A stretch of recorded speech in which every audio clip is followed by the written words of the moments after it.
चौथे गुणस्थान से नीचे के गुणस्थान पर जो गमन करता है, यानी तीसरा, दूसरा और पहला, तो तीसरे में आवे तो वो मिश्र गुणस्थान है। पहले की सत्ता में जो मिथ्या तो पड़ा था, दबाता गया ना उसके आत्मा के प्रदेशों पर, सत्ता यानी आत्म प्रदेशों पर मिथ्यात्व के कण पड़े हुए, मिथ्यात्व के कण दबाए, तो वो उदय में, उसका काल समय पूरा हुआ तो एक तो वो उदय में आया और ये ऊपर से संकेत लेता हुआ आया है। तो ये दोनों मिले हुए हैं, ये दोनों का जो मिलावट हुआ, जैसे ही मिलावट हो गया उदय का मिथ्या और गिरता हुआ सम्यकत्व से वहां आया है तीसरे में मिला हुआ माल, तो उसको कहते हैं मिश्र गुणस्थान। अब इसके लिए एक सरल एग्जाम्पल दूं, बाकी अपने अपने खोलो में, कैमरा खोलो अपने अपने। सोनल, नहीं तो प्रश्न नहीं मिलेंगे आपको, एक भी प्रश्न पूछूंगी नहीं। अब इसके लिए मैं उदाहरण दे रही हूँ। नीचे का तो है मिथ्यात्व का उदय, जो सत्ता में पड़ा था, यानी आत्मा प्रदेशों पर जो मिथ्यात्व पड़ा था। ध्यान से सुनो, उदाहरण बहुत सादा दे रही हूँ। और ऊपर से गिरता हुआ संकित से नीचे आ रहा है, तो इन दोनों का मिलन तीसरे गुणस्थान में आता है, इसलिए उसको मिश्र गुणस्थान कहते हैं। जैसे कोई ग्वाला भैंस का या गाय का दूध निकाल रहा है और घड़े में थोड़ा पानी रखा है, चरू में नीचे पानी है, चरू में पानी है और ऊपर से धार निकालता है। ये दोनों जहां मिले वो दूध मिश्र दूध है, पानी और दूध, समझ में आया? एक नीचे है पानी और एक ऊपर से दूध डाल रहा है, वो गाय का दूध निकाल रहा है, तो ये दोनों जहां मिल गए वो दूध अशुद्ध है। समझ में आया उदाहरण? ऐसे ही मिथ्या तो नीचे पड़ा हुआ है, उदय में आने वाला था, वो उसका उदय में आना और इधर ऊपर से संकेत से गिरना, संकेत के परिणामों से गिरना, परिणामों से गिर रहा है, तो दोनों जहां मिल जाते हैं वो मिश्र गुणस्थान है। तो चौथे से तीसरे में उसकी स्थिति एक समय अंतर्मुहूर्त, उससे वहां फिर गिरता है, संभल गया तीसरे में तो ऊपर जाएगा, नहीं संभला तो दूसरे गुणस्थान में आएगा। दूसरे गुणस्थान में संभलने का कोई अवसर नहीं है, कारण समय भी थोड़ा वहां अवसर में अनंतानुबंधी चौकड़ी का उदय कुछ समय 6 अवलिका के भीतर वो मिथ्या तो उदय में आने वाला है, तो वो जीव पुनः दूसरे से पहले में आता है। ये नीचे का गमन, और ऊपर जावे तो आगमन कहाँ से होता है कि जिसके सम्यक मिथ्यात्व के आदि है, अनादि मिथ्या जीव शुद्ध आत्मा के ऐसे से मिथ्यात्व गुणस्थान से सीधे चौथे गुणस्थान में आवे। शुरू में मैंने बताया था कि जीव जब पहली बार गुण सम्यक दर्शन पाता है, पहले 5 वाला भी क्यों, तो पहले से सीधा चौथे में आता है, बीच में नहीं, ये इस क्रम से नहीं आता है कि पहले से दूसरा, दूसरा से तीसरा, तीसरा से चौथा, ऐसा नहीं है। पहले से सीधा चौथा लिखता है, फिर गिरते गिरते वो सम्यक दर्शन और वो पड़ा हुआ मिथ्या, तो दोनों मिलते हैं तो तीसरे में। पर तीसरे गुणस्थान में अगर कदाच संभल जाओ तो वापस चौथे में जा सकता है, नहीं संभले तो दूसरा, दूसरे से पहला। अच्छा, कोई 7 प्रकृति वाला है, मैंने एक बार सम्यक दर्शन पाकर नीचे आया है, तो गिरते हुए उसके पास सम्यक दर्शन पाया है, तो 7 प्रकृतियों को दबाया है, अनंतानुबंधी चौकड़ी और दर्शन से संभल गया तो आगे चलेगा। कहाँ पर? 5वें में आगे आगे चलता जाए, 5 से आगे जाता जाए, नहीं संभला तो पुनः नीचे आएगा। तीसरा, दूसरा, पहला, वहाँ वो है शायद सम्यक दृष्टि वाला जीव बनता है, बन सकता है, जो दूसरी बार चतुर्थ गुणस्थान में आया है, तो अपना आत्मलक्ष्य बनकर पुरुषार्थ करता हुआ वह जीव शायद संकेत प्राप्त कर सकता है। यानी आत्मा में पड़े कर्मों के जो जत्थे के जत्थे या समूह पड़े हैं, कुछ समूह में से कुछ निकाला है, क्षय कर दिया, समूह में से कुछ कर्मों की प्रकृतियों को दबाया है और एक का उदय है किसमें, शायद सम संकेत में। ये शायद सम संकेत वाला चढ़े तो 7वें गुण स्थान तक, आगे शायद सम संकेत वाला नहीं चढ़ सकता, कारण वो श्रेणी के गुण स्थान है और शायद सम संकेत ये अशुद्ध गुण स्थान है और अशुद्ध संकेत है ये शायद सम। हाँ, तो यहाँ ये फरमा रहे हैं मिश्र गुण स्थानवर्ती जीवों का भी शुद्ध, अगर तीसरे गुण स्थान वाला जीव है और प्रबल पुरुषार्थ पुनः कर रहा है शुद्ध संकेत पाने का, तो आत्मा के लक्ष्य से या निज आत्मा के आश्रय से चतुर्थ गुण स्थान में आगमन कर सकता है। कौन, तीसरा गुण स्थान वाला जो गिरकर तीसरे में आया है और संभल गया तो पुनः चौथे में आ सकता है। जैसे कोई सीढ़ियों पर से हम नीचे गिर रहे हैं और अचानक किसी ने पकड़ लिया या तुमने किसी का सहारा लेकर रख गए और पुनः ऊपर चढ़ गए, पुनः सीढ़ी से ऊपर चढ़ और सीढ़ियों से नहीं संभले तो नीचे आएगा, ठीक प्लेटफॉर्म पर। 5 या ये चौथा गुण स्थान वाला जीव आगे अगर गमन करे तो 5वें गुण स्थान वाले जीवों का अपना पुरुषार्थ की हीनता से, अब 5 वाला चौथे में आ सकता है, पुरुषार्थ की हीनता गिरता हुआ, यानी व्रत कर सब खत्म कर दिए, चौथे गुण स्थान में आना संभव है, आएगा, नियम नहीं है। 5वें से नीचे आएगा, नियम नहीं पर आ सकता है। 6ठे गुण स्थान में आया हुआ जीव यानी महामुनिराज भी अपने पुरुषार्थ की कमी से सीधे चौथे गुण स्थान में आता है, यानी व्रत में गड़बड़ हो रही है और दर्शन दृष्टि में भी गड़बड़ हो रही है, तो 6ठे गुण स्थान वाला जीव क्षयिक संकेत वाला नहीं है जो गिरता आ रहा है, वो उपशम संकेत वाला है, तो गिरता आ सकता है, ये उपशम का क्षोपशम भी कर सकता है, गिरे तो नीचे आवे, नहीं गिरे तो आगे चले। यह है 6ठे गुण स्थान की स्थिति, यानी महामुनिराज प्रमाद से, 6ठा गुण स्थान कौन सा है, प्रमादी साधु गुण स्थान। कौन सा गुण स्थान, प्रभा जी वो हाथ नीचे करो, चिंता की मुद्रा है, वाह चिंता की मुद्रा में चिंतन करा रही हूँ, तुम्हारी सारी मुद्राएं मुझे दिख रही है। तो यहाँ पर 6ठा गुण स्थान है वो प्रमादी साधु गुण स्थान। तो वहाँ सोनो, वहाँ कौन सा प्रमाद है, सोनो 6ठे गुण स्थान के मुनिराज का नाम प्रमादी साधु गुण स्थान है। निर्मला जी आपने नंबर कट किया तो अगर आए हो तो क्या मेरा खोलो पूरा, दिख नहीं रहे हो आप, निर्मला जी राका,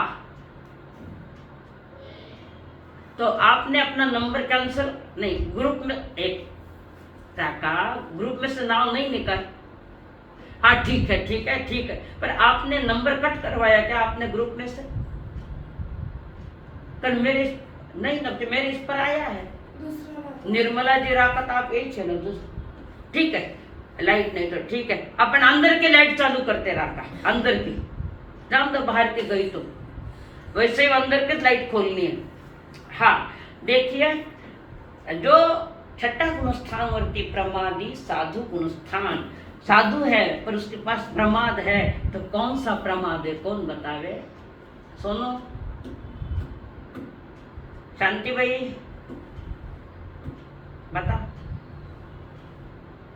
क्या प्रमाद है आत्मा का, क्यों प्रमाद है, तो आत्मा का प्रमाद तुम्हारे हिसाब से प्रमाद क्यों है,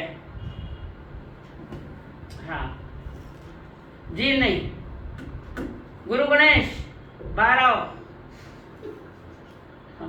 बोलो कौन सा प्रमाद है, सपना बोलो बेटा कौन सा प्रमाद है वहां, पहले तो प्रमाद की ना ना ना ना ना ना नहीं, मिथ्यात्व में नहीं, 6ठा गुण स्थान वाला मिथ्यात्व कहां से आएगा। अब बता, 1 मिनट, प्रमाद का अर्थ क्या है, पहले ये 1 मिनट प्रमाद का अर्थ बताओ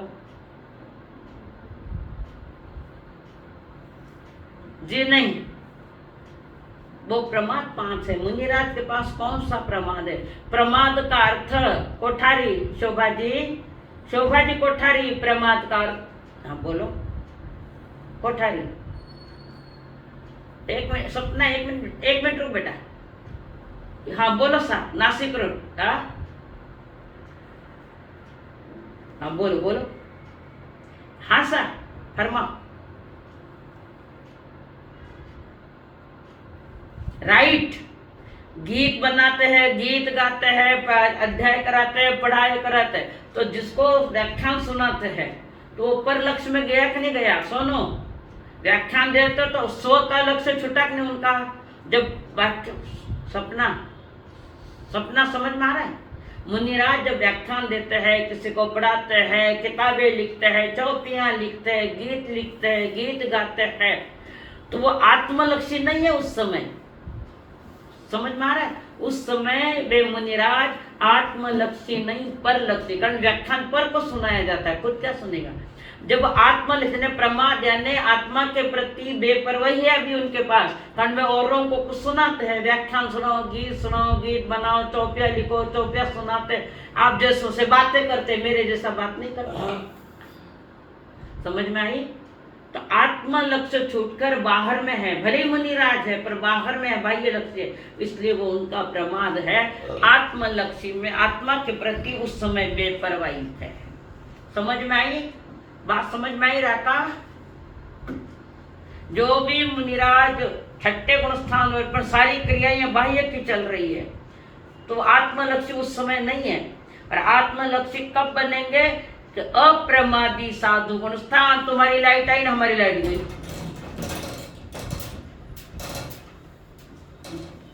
आवाज आ रही है मेरी? राका हमारी लाइट ले गया। कर्मों को आत्मा पर पड़े कर्मों को हलाने का, निकालने का काम सिर्फ चारित्र धर्म करता है।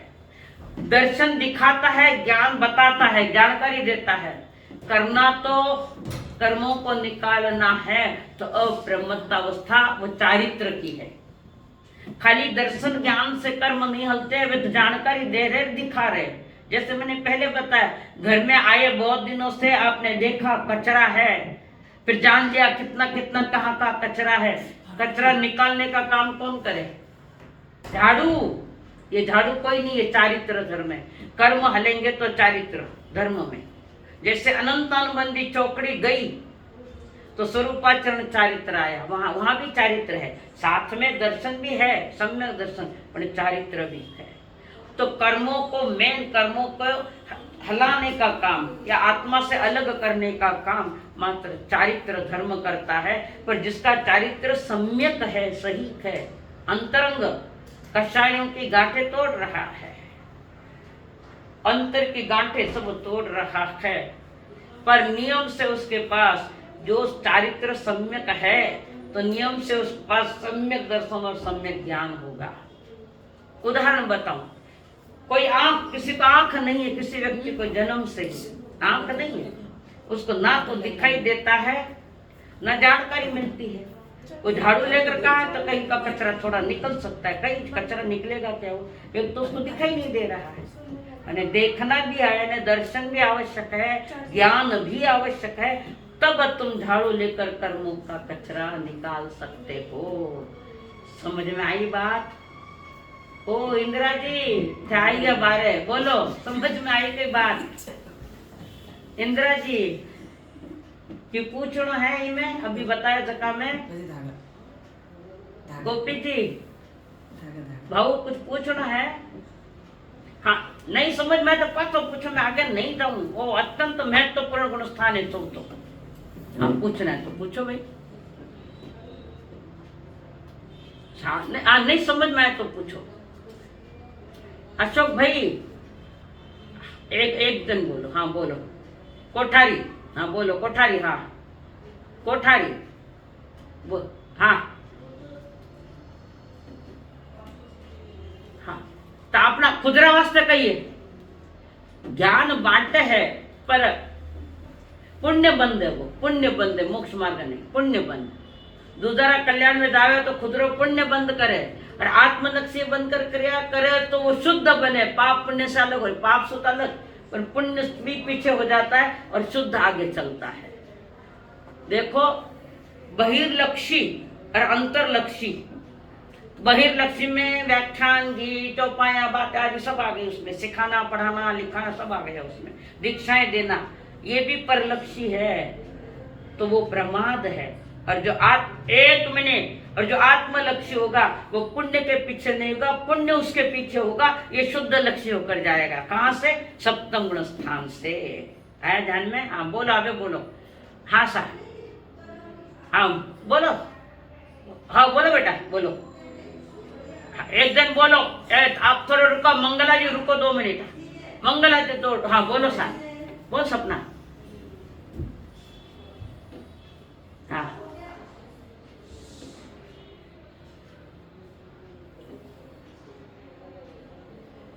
આ તો બે તો બેન પરમાણુ શુભ परमाणु पड़े ना भाषा वर्गना, शुभ भाषा वर्गना वे बाहर निकाल गया है, और वे वो जरूरी है कारण वो पुण्य भी आश्रव है।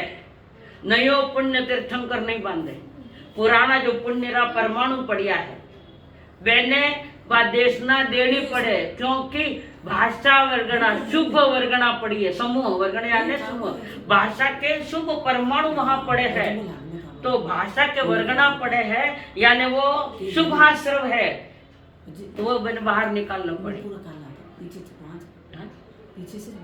वो जो मोहनीय कर्म की 21 प्रकृतियां जो है, शायद संकेतियां 21 प्रकृतियां, उन 21 प्रकृतियों को पुनः दबाता दबाता दबाता जा रहा है। कैसा दबाता जा रहा है? कौन सी? पहली अप्रत्यक्ष करने को दबाएगा, पुनः प्रत्यक्ष करने को दबाएगा, पुनः अपने संजनों को दबाएगा, पुनः नौ कषायों को दबाता जाता हुआ वो 11वें गुण स्थान में जाएगा। कारण श्रेणी उपशम मांडी दबाता जा रहा है, तो 11वें गुण स्थान में अगर आया है, वहां आयुष्य अगर उसने पूरा किया तो ये शायद संकेत है, इसलिए अनुत्तर विमान में जा सकता है, उपशम संकेत वाला नहीं जा सकता। शायद संकेत वाला जाएगा, पुनः वहां से आयुष्य अगर पूरा हुआ तो अनुत्तर विमान, और नहीं हुआ तो परिणाम से नीचे गिरेगा। 11वां गुण स्थान क्यों गिरे? मरियो तो नहीं, पर गिरे क्यों?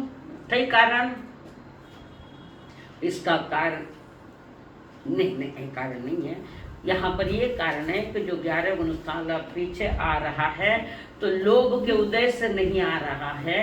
11वें गुण स्थान की उसकी स्थिति खत्म हो गई तो नीचे आ रहा है, और एक समय के साथ लोभ का उदय फिर गिरता गिरता गिरता नीचे आ रहा है।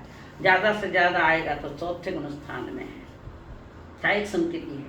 अरे पुनः कदा श्रेणी मान लेवे और क्षय करता हुआ गया तो 11वें गुण स्थान में नहीं जाकर 10वें से सीधा 12वें, और 12वें में कुछ समय रहता हुआ 13वें में जाएगा। इसकी मैं आपको ये निकाल के भेजूंगी, फोटो भी भेज दूंगी, डायग्राम करके थोड़ी ध्यान में आ जाएगा आपके। अभी तो खाली जानकारी दो, अपना विषय चल रहा है 4थे गुण स्थान का, तो इस गुण स्थान में मरण हो जाए तो सीधे 4थे गुण स्थान में आवे, कारण वो 11वां गुण स्थान था, चारित्र मोह की प्रकृतियां उदय में है, तो पुनः 4थे गुण स्थान में आकर स्थिर हो गए, अर्थात मरण के अंत समय परंतु तो श्रेणी का वही गुण स्थान है। कौन सा? 11वां। पर जैसे गिरा सर्किट भी 4थे गुण स्थान, माता खराब नहीं, सहज नहीं है ना, सहज नहीं है ना। हाँ सहज है। तो मैं समझाना बोले तो भगवान के आगे ले पड़े।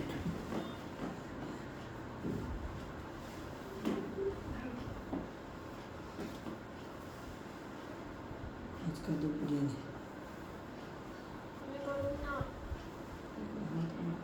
हाँ देखिए, मरण के अंत समय परंतु तो श्रेणी का वो 11वां गुण स्थान है, पर मरने के बाद या तो देवलो अंतरिमान में जाएगा या यथा गुण स्थान नीचे नीचे नीचे नीचे आता जाएगा, और 4थे में आने के पहले पुनः संभल गया चारित्र मोह को खपाता हुआ अक्षय करता जाए तो पुनः उसी भूमि में। हाँ सर बोलो, क्या पूछना है? कौन बोला अभी बीच में? तो कोई प्रश्न है तो बोलो। समझ में आई? गणेश गुरुदेव, हाँ कौन है? हाँ बोलो। हाँ सर, प्रमाद रहित नहीं की ओर इशारा करता है। शब्द किसकी ओर इशारा कर रहा है? नहीं। ये सुवर्णा जी गांधी कब जुड़े आप? इस क्लास में कब जुड़े हैं? पर दिखाई तो नहीं दिए मैं। तो મને मालूम है शादी में जाऊँ हो के मैं समझ क्या क्या मोबाइल साथ में ले जाते हैं, वहां कर लेते हैं काम, तो मैं बैठ कर, नुकसान तो तुम्हारा हुआ, मेरा क्या गया, मैं वापस थोड़ी पढ़ाऊंगी। सपना समझ में आ रहा है बेटा? कठिन फरमाओ फरमाओ।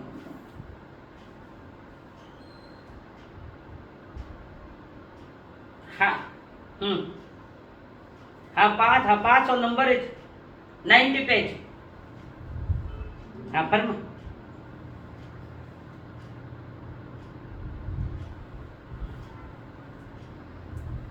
तो वो कौन सा, नहीं वो कौन सा, एक बेटा एक मिनट, वो कौन सा जिसको सहायक संकेत है?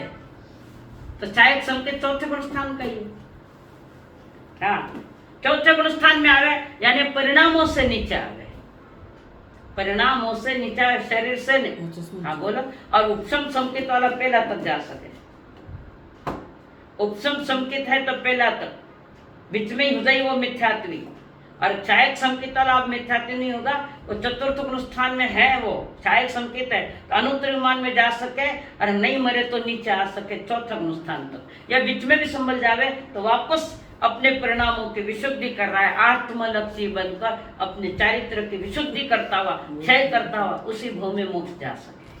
वो 11वें नहीं जाएगा, 10वां से सीधा 12वां, और उपशम श्रेणी वाला 11वें से 10 में आएगा।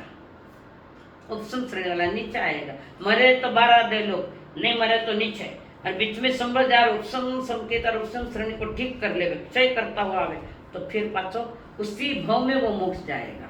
जो पंचम गुण अप्रत्यक्षानी चौकड़ी का जिसने क्षय किया है, वो उसी भव में मोक्ष जाएगा नियम से। अब इसको थोड़ा संभालो, मैं अब आगे नहीं बढ़ती कारण थोड़ा हार्ड है आगे। तो जिस जीव ने, सुनो ध्यान में आ रहा है पुष्पा जी, मैं बोल रही हूँ ध्यान से सुनो कविता जी। हाँ तो सुनो, जिस जीव ने, संकेती है वो पक्का, सहायक संकेती है, सहायक संकेती है, और उस जीव ने अप्रत्याख्यानी, मैं धीरे धीरे बोल रही हूँ, वो संकेती जीव सहायक संकेत वाला, उसने अप्रत्याख्यानी चौकड़ी का क्षय कर दिया है ना। प्रश्न समझ में आ रहा है क्या मेरा उर्मिला जी? जिस जीव ने अप्रत्याख्यानी चौकड़ी इसका क्षय कर दिया, चौथे गुण स्थान वाले के पास अनंतानुबंधी नहीं है, अभी वो आगे चलना है तो उसको अप्रत्याख्यानी उसने क्षय किया है। ध्यान से सुनो, बार बार कह रही हूं, जिस जीव ने अप्रत्याख्यानी चौकड़ी का क्षय किया है, सोना वो कहाँ जाएगा आयुष्य पूरा करके?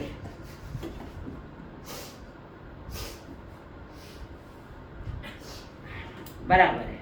और कौन बोले, कौन किसका क्या मत है? और कौन? अच्छा अच्छा हाँ ठीक है। और कौन क्या कहना है किसको? ये कौन है? उज्ज्वला गुगले, अभी जुड़े हैं क्या आप? हाँ सर बोलो। अप्रत्यक्ष क्या बताया? तो कहीं करो मत है। जी नहीं। हाँ शांतिलाल सा, हाँ बोलो, कौन बोल रहा है? हाँ बोलो गुगले, उज्ज्वला जी गुगले। टाइम, धन्यवाद है खाने भी। अप्रत्याख्या, अब ध्यान से सुनो, बारीक है इसका उत्तर। अप्रत्याख्यानी चौकड़ी का जिसने क्षय किया है, सोनू अगर देवलोक में जाओ तो पास अप्रत्याख्यानी रथ उदय है, उठकटे व्रत है। ध्यान से चिंतन करो, बारीक चीज है। जो आप लोग जो कह रहे हैं कि जिसने अप्रत्याख्यानी चौकड़ी का, सपना समझ में आया ना बेटा? अप्रत्याख्यानी चौकड़ी का जिसने क्षय किया है, वो कहते देवलोक में जाए, तो मनुष्य में आवे कि तिरिंच में जाए, तो जन्म तो उसके पास व्रत है क्या? जन्म तो इनके पास व्रत है क्या? फिर अप्रत्याख्यानी चौकड़ी का क्षय कहाँ हुआ? फिर अगर वो इन 3 गतियों में जावे वो मनुष्य, तो अप्रत्याख्यानी चौकड़ी का क्षय नहीं हुआ है वहां। पर जो जीव, अब ध्यान लगाकर, जो जीव मंगला जी समझ में आ रही हो क्या? मंगला जी, जिसने, शांतिलाल साहब, जिसने अप्रत्याख्यानी चौकड़ी का क्षय किया है नियम से, वो आगे प्रत्याख्यानी चौकड़ी का क्षय करेगा, संजलन का क्षय करेगा, नौ कषाय का क्षय करेगा, और आगे जाकर उसी भव में मोक्ष पाएगा। वो जिसने अप्रत्याख्यानी चौकड़ी, अनंता बंधु के लिए नहीं है, अप्रत्याख्यानी चौकड़ी का जिसने खत्म ही कर दिया है, तो वो 3 गतियों में कैसे जा सकता है? कारण जन्म से तो कोई प्रत्याख्यानी है ही नहीं है। बात समझ में आ रही है? जन्म से है क्या देवलोक वाले? उनके पास व्रत है क्या? पर तुमने अप्रत्याख्यानी चौकड़ी का क्षय कर दिया है, तो पचे वहां कैसे गया देवलोक में? वहां तो जन्म से ही अप्रत्याख है। मनुष्य में भी गया तो जन्म से ही अवृत्ति है, नरक में भी गया अवृत्ति, तिरंज में गया तो भी अवृत्ति है, फिर अप्रत्याख्यानी चौकड़ी का क्षय कहाँ हुआ? तो एक बात ध्यान रखो पुष्पा जी, कविता जी, अप्रत्याख्यानी चौकड़ी का जिसने क्षय किया है, वो नियम से भजना नहीं, नियम से आगे प्रत्याख्यानी चौकड़ी, संजनन की चौकड़ी, नौ कषाय, इन सभी का क्षय करता हुआ उसी भग में मोक्ष जाएगा। समझ में आई बात? थोड़ी बारीक है पर समझ में आई। शांति भैया, शांति भैया, समझ में आई? थोड़ी बारीक चीज है, सबको सपना समझ में आया ना? किसके समझ में नहीं आया मैं वापस बता, कारण थोड़ी बारीक चीज है। हाँ, जिस जीव ने अप्रत्याख्यानी चौकड़ी का, क्रोध मान माया लोभ का क्षय कर दिया है, खत्म कर दिया, वो नियम से अगली चौकड़ियों को भी खत्म करेगा। प्रत्याख्यान की चौकड़ी, संजनन की चौकड़ी, नौ कषाय की चौकड़ी, इन प्रकृतियों का नियम से, 21 प्रकृतियां, 7 तो पहले गई थी अनंतानुबंधी में, अब इसने अप्रत्याख्यानी चौकड़ी का क्षय किया है, 21 प्रकृतियां खत्म करता जा रहा है, नष्ट करता जा रहा है महामोहियों का रूप, तो उसी भव में वो मोक्ष जाएगा। अन्य गति में जावे तो उसने अप्रत्याख्यानी चौकड़ी का क्षय कहाँ किया? फिर कारण जन्म से कोई भी वृत्ति नहीं है, कोई भी नहीं है, ना देवता नारिक का विषय तो है ही नहीं। मनुष्य भी जन्म से कोई वृत्ति थोड़ी है, कैसे जाएगा मनुष्य में? अप्रत्याख्यानी चौकड़ी जिसकी खत्म हो गई, वो नियम से अगली चौकड़ियों को खत्म करता हुआ, नष्ट करता हुआ मोक्ष जाएगा। इति अलम। बहुत बहुत धन्यवाद। सब कुछ पूछो तो 5 मिनट टाइम दो, नहीं समझ में आया तो फिर बताऊं। हाँ सर, हाँ बोल।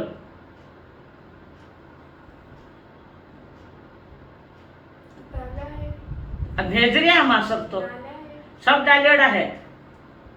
अगर 2 दिन क्लासेस नहीं हुए तो कहीं लो, सब्सक्राइब करो भी नहीं तो खाली सब आ गए, सब जना सब्सक्राइब करो तो अपने आप आ जाएगी कंटेंट। हाँ बोल सोनू बोल।